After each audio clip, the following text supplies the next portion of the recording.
Buenas tardes, estudiantes. Vamos a continuar con lo que es el sistema nervioso. Espero les haya ido muy bien y espero logren comprender y entender el sistema nervioso. Es un poco tedioso y complicadito, pero vamos a tratar de hacerlo lo más comprensible posible. Comenzaremos hablando de que el sistema nervioso es un complejo conjunto de células encargadas de dirigir, supervisar y controlar todas las funciones y actividades de nuestro organismo y de los órganos en general. Las células que conforman el sistema nervioso son las células neuronas y las células neuroglias.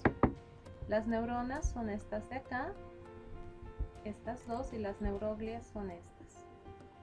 Las neuronas son la unidad estructural y funcional de nuestro sistema nervioso. Es la célula básica del sistema nervioso. Esta neurona posee, como habíamos hablado ya anteriormente, el soma o cuerpo, que es este, las dendritas, que serían todas estas prolongaciones, y el axón, que es una prolongación más larga y única. El soma o cuerpo celular es la parte principal de la neurona. Su forma es variable y ahí se produce la energía para el funcionamiento de la neurona, como vemos en el dibujo anterior.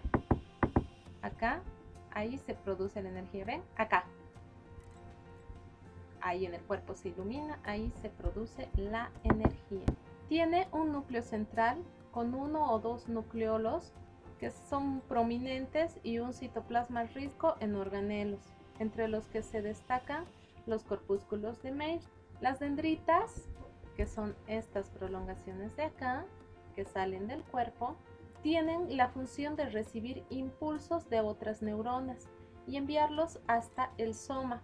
Cada neurona tiene muchas dendritas que se dividen formando un sistema de ramificaciones similares a un árbol. El axón es una prolongación del soma que se extiende en dirección opuesta a las dendritas y tiene la función de producir un impulso nervioso desde el soma hacia otras neuronas, músculos o glándulas del cuerpo humano. Al igual que las dendritas, termina en ramificaciones, como vemos acá en el dibujo.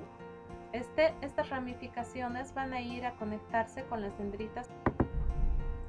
De acuerdo al número de prolongaciones que presenta la célula, se pueden clasificar en neuronas unipolares, bipolares y multipolares. Las unipolares, también denominadas pseudounipolares, puesto que son estructuras embrionarias originalmente bipolares, pero que han fundido su axón y dendritas en una fibra única que después de separarse del cuerpo celular vuelven a bifurcarse en dos ramas. Las bipolares, que solo presentan un axón y una dendrita, y las neuronas multipolares, que poseen un axón y dos o más dendritas.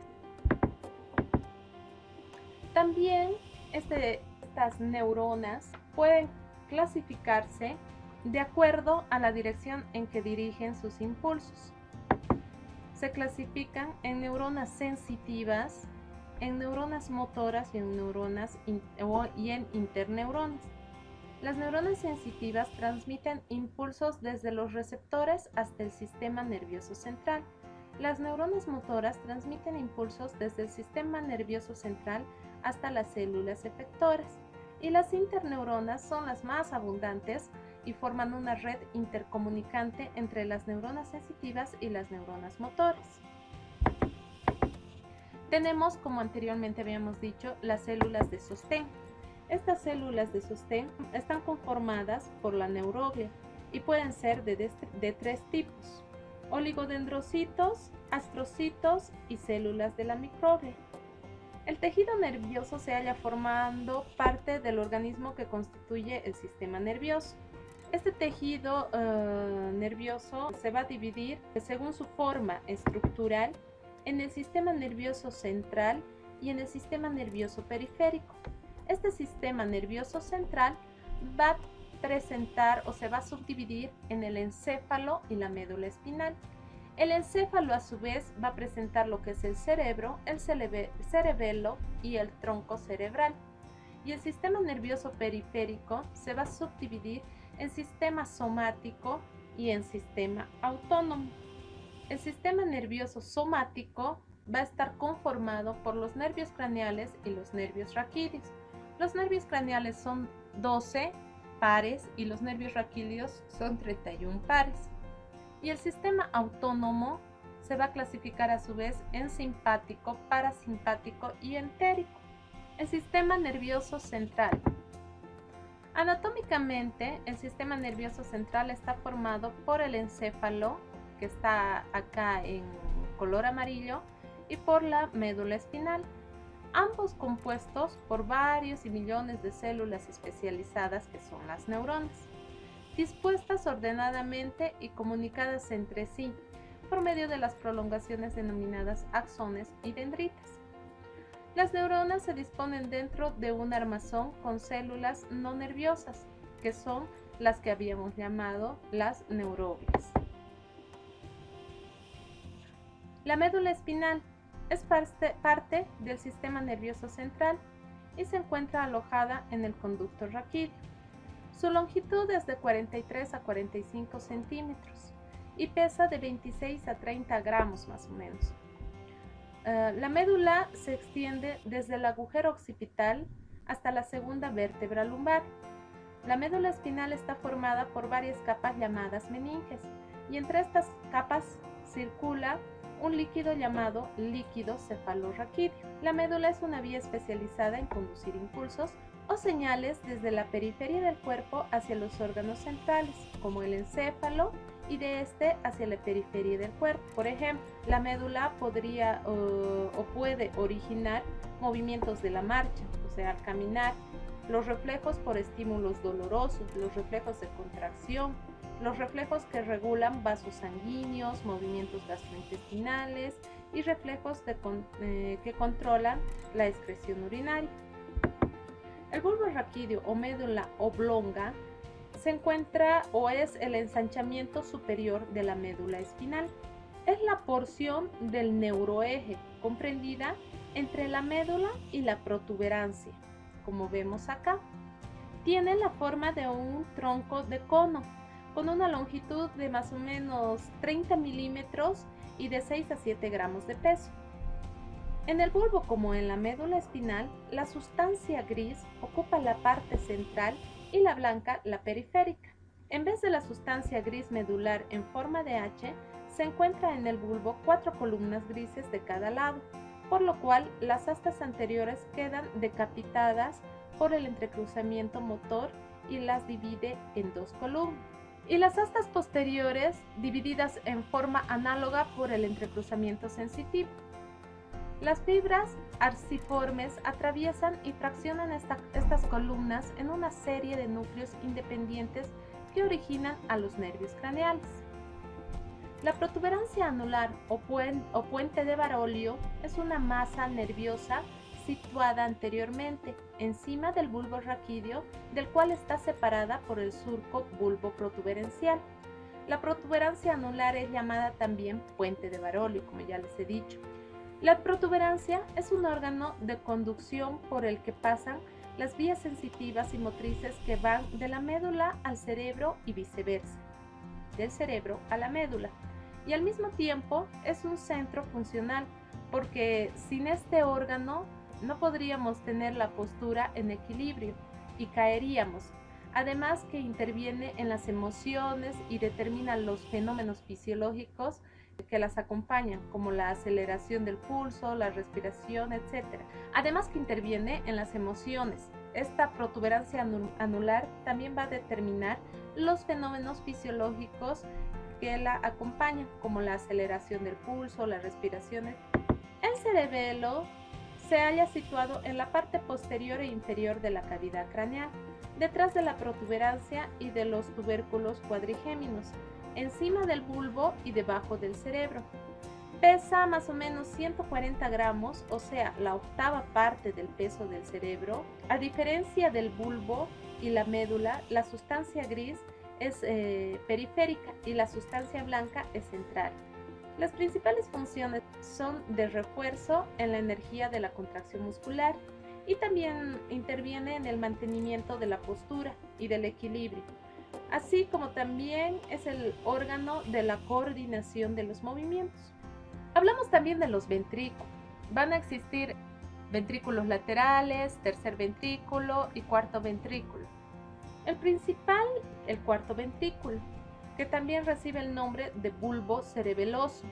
Se encuentra en la parte acá abajo y en esta imagen de color lila. Este cuarto ventrículo es una cavidad romboide que se comunica con los espacios subaracnoideos mediante 3 orificios. El orificio medio, el agujero de Magendie, que también recibe ese nombre, y 2 orificios laterales, los agujeros de Luska. El cerebro constituye la parte anterior superior del encéfalo, como vemos acá en la imagen. Es el principal órgano del sistema nervioso. Este, como vemos en la imagen, es el más voluminoso. Tiene una forma ovoide de más o menos 17 de longitud por 14 centímetros de ancho y 13 centímetros de alto. Estas medidas son en el hombre. En la mujer hay una variación de 1 centímetro menos y su peso varía en el hombre de 1160 gramos y en la mujer está entre 1000 y 1100 gramos. El cerebro, verticalmente, como se ve aquí en la imagen, está dividido en 2 hemisferios, derecho e izquierdo, como se ve aquí, de color lila y de color azul. Ambos hemisferios se unen por formaciones interhemisféricas. Las principales funciones del cerebro son el centro de la sensibilidad consciente, también del movimiento voluntario. El cerebro también se va a ocupar, es el centro del instinto, de la inteligencia, de la memoria, del lenguaje escrito y del lenguaje hablado. Las meninges son las capas, como habíamos mencionado anteriormente, que cubren o protegen el cerebro. Estas meninges son la dura madre, que es la más superficial, que se encuentra en contacto con los huesos del cráneo. Luego la aracnoides, que está por debajo de la dura madre, y la pía madre, que sería la más interna o profunda y que se encuentra en contacto directo con las estructuras del cerebro. Entre la aracnoides y la pía madre se halla el espacio subaracnoideo, por donde el líquido cefalorraquídeo circula. Eso sería el sistema nervioso central. Ahora pasamos a hablar de lo que es el sistema nervioso periférico. El sistema nervioso periférico se encuentra relacionado con el sistema nervioso somático y con el sistema nervioso autónomo, como habíamos dicho anteriormente. Estos se encuentran relacionados por medio de 3 componentes, que son los nervios craneales, los nervios raquídeos y los ganglios autónomos. Los nervios pueden ser nervios sensoriales, que captan la información del exterior y la llevan al encéfalo, a la médula espinal, y también los nervios motores, que llevan la respuesta elaborada por alguno de los centros nerviosos hasta los diferentes órganos. Entre los nervios craneales, estos van a nacer del encéfalo o del bulbo y atraviesan el agujero de la base del cráneo y se dirigen a las regiones a que están destinados. Los nervios craneales son 12 pares. El nervio olfatorio, el nervio óptico, los 3 nervios de los movimientos de los ojos, el nervio trigémino, el nervio facial, el nervio vestíbulo coclear, el nervio glosofaringio, el nervio accesorio, el nervio vago y el nervio hipogloso.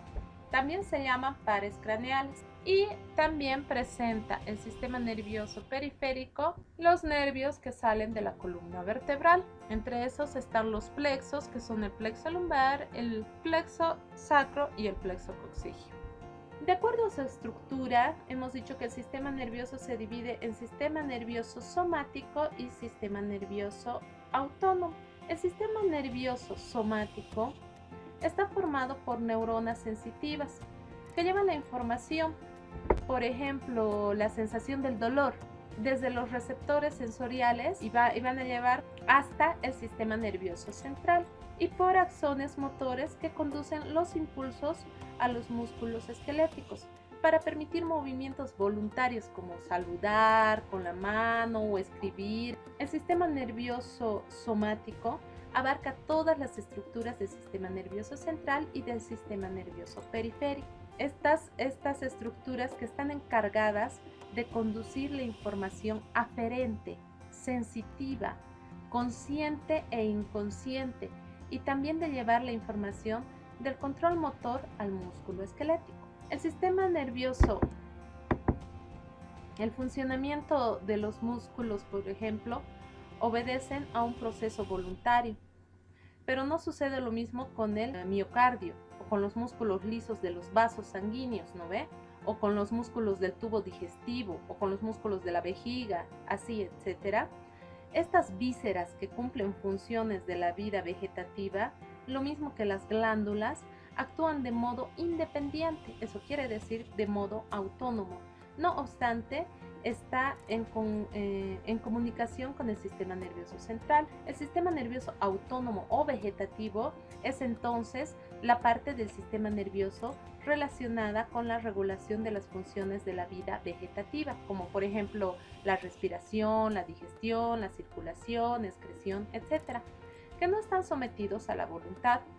Como su nombre indica, es un sistema autónomo. Este sistema autónomo se puede dividir a su vez en dos porciones: el sistema nervioso simpático y el sistema nervioso parasimpático. El sistema nervioso simpático es un sistema nervioso compuesto de dos cadenas de 23 ganglios situados a lo largo y a los dos lados de la columna vertebral. Estos presiden la respiración, la circulación, las secreciones y en general todas las funciones de la vida de nutrición. Los cilindros eje. Las neuronas de este sistema carecen de mielina, o sea, de la fibra gris que rodea, y los ganglios simpáticos están formados por neuronas multipolares. Cada ganglio es una masa de sustancia gris. Comunica con el ganglio que precede y con el que sigue. Además recibe una ramificación de un nervio raquídeo, una rama comunicante, y emite una prolongación que dirige las funciones de los órganos. Los ganglios se agrupan en 3 cervicales, 12 dorsales, 4 lumbares y 4 sacros. Los nervios que salen de los ganglios forman varios plexos, como había dicho anteriormente. El sistema nervioso parasimpático está constituido por fibras pertenecientes a ciertos nervios craneales y a ciertos nervios raquídeos, más que todo de la región sacra. Estas fibras, que actúan independientemente de la voluntad, llegan a los órganos que han de excitar pasando previamente por el ganglio parasimpático. Este se halla ubicado junto a dicho órgano o en sus mismas estructuras. El sistema parasimpático comprende a su vez dos porciones: el parasimpático cráneo-vulvar, que está compuesto o constituido por las fibras correspondientes a los siguientes nervios: al motor ocular común, al facial, al glosofaringeo, al vago o neumogástrico; y el parasimpático sacro, que inerva el recto y la vejiga, relaja los esfínteres y estimula la evacuación. Los movimientos voluntarios de la cabeza, las extremidades y el cuerpo se deben a los impulsos nerviosos que preceden del área motora de la corteza cerebral, que son transmitidos por los nervios craneales o por los que nacen en la médula espinal, con destino a los músculos esqueléticos. La acción implica la excitación de las células nerviosas que estimulan los músculos afectados y la inhibición de las células que estimulan los músculos opuestos. Un impulso nervioso es un cambio en el potencial eléctrico dentro de una fibra o célula nerviosa. Los movimientos pueden ocurrir también como respuesta directa a un estímulo externo. Estas respuestas involuntarias se llaman reflejos. Las contracciones musculares no siempre producen un movimiento real. En la mayoría de los músculos existe una pequeña fracción del número total de la fibra que se contrae de forma continua. Esto permite mantener la postura de una extremidad y la capacidad para resistir la elongación o el estiramiento pasivo. Esta leve contracción mantenida se denomina tono muscular. Con esto estaríamos terminando lo que es el sistema nervioso. Es un poco tedioso, como les decía, y difícil de comprender, pero si estudiamos y ponemos de nuestra parte, vamos a comprender más fácilmente y vamos a lograr memorizar, entender y aprender todo lo que necesitamos para entrar a la universidad. Les deseo la mejor de las suertes y me despido.